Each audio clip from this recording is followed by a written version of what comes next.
Salut à toi, j'espère que tu vas bien et bienvenue dans cet épisode 22, il me semble, consacré à notre formation sur le framework Symfony. Aujourd'hui, ce qu'on va faire, c'est terminer la tâche sur le formulaire de contact en ajoutant un reCAPTCHA. Donc on va ajouter le reCAPTCHA V3, qui est le dernier reCAPTCHA en date.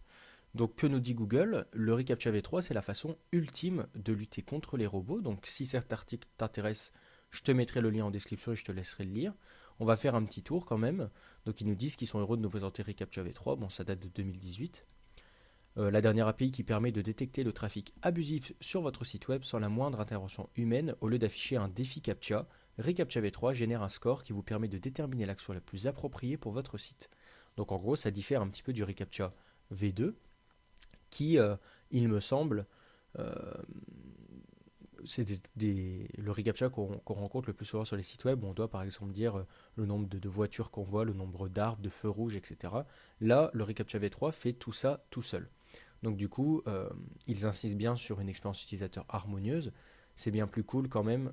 On a l'utilisateur qui se retrouve face à votre formulaire a beaucoup plus de chances d'aller au bout du processus s'il n'y a pas de CAPTCHA à remplir. Une détection plus précise des robots grâce aux actions et combattre les robots à votre manière, etc., etc. Je te laisserai lire cet article si il t'intéresse. Donc nous, qu'est-ce qu'on va faire? On va tout simplement utiliser Symfony reCAPTCHA V3 et on va utiliser le bundle Cursor reCAPTCHA 3 bundle. Donc ce bundle, il va nous permettre tout simplement d'ajouter du reCAPTCHA V3 très simplement sur notre site web. Donc la première chose qu'on va faire ici, c'est utiliser Composer pour installer ce bundle. Donc hop, on va aller juste ici, très bien, et on va faire un petit coup de Composer require cursor. Donc là, il y a la recette de Google reCAPTCHA, on va dire non, et il y a la recette de Cursor, on va dire oui. Ça, je ne l'invente pas, il le dit lui-même dans la documentation. Ensuite, on va passer la partie register le bundle, vu que nous, on utilise Symfony Flex. Et il nous parle de configuration file, donc nous, on va aller dedans et voir un petit peu ce qui se passe. Donc on a son configuration file jusqu'ici, et ici, il nous dit qu'on a le score, donc ça c'est... Je ne sais plus exactement à quoi ça correspond. C'est la dureté, il me semble, mais je dis peut-être une bêtise, il faudra aller voir toi-même. Le enable et le seed key et le secret key. Et du coup, ça c'est relié bien sûr à des variables d'environnement qui se trouvent juste ici. Donc, pour les clés de reCAPTCHA V3, je t'invite à aller sur cette URL, enfin pas directement celle-là, mais l'URL pour créer tes clés. Pour créer tes clés, c'est pas compliqué, hein. Je pense que si tu vas là, voilà. Donc sur l'article que tu as ici, tu cliques sur reCAPTCHA V3 et tu auras ici généré les clés juste ici. Et tu vas te retrouver sur un lien similaire à cette page, sauf que toi tu vas te retrouver, il me semble, sur cette page-ci. Donc tu coches bien reCAPTCHA V3, tu ajoutes bien en domaine localhost, donc localhost, pour que ça marche. Tu acceptes et puis tu fais envoyer. Moi, je ne vais pas le faire comme je l'ai déjà fait de mon côté. Donc moi, je vais retrouver mes clés ici. Donc ce que je vais faire, moi, c'est que je vais copier ça dans mon point env. Hop, juste ici. Donc surtout, fais bien attention à tout copier. Et ici, tu vois que j'ai ajouté 121.0.0.1 et localhost. Mais le plus important, c'est localhost. Tu fais enregistrer et là, on va se retrouver ici. Donc moi, j'ai mis mes clés secrètes dans mon point env. Hop. Et la prochaine étape, si on suit la documentation, juste ici, c'est d'ajouter un CAPTCHA au sein de notre formulaire. Donc nous, ça va être très simple, ça va simplement être au niveau de notre formulaire de contact. Donc on va aller dans Forme, Contact Type, et ici on va aller juste là,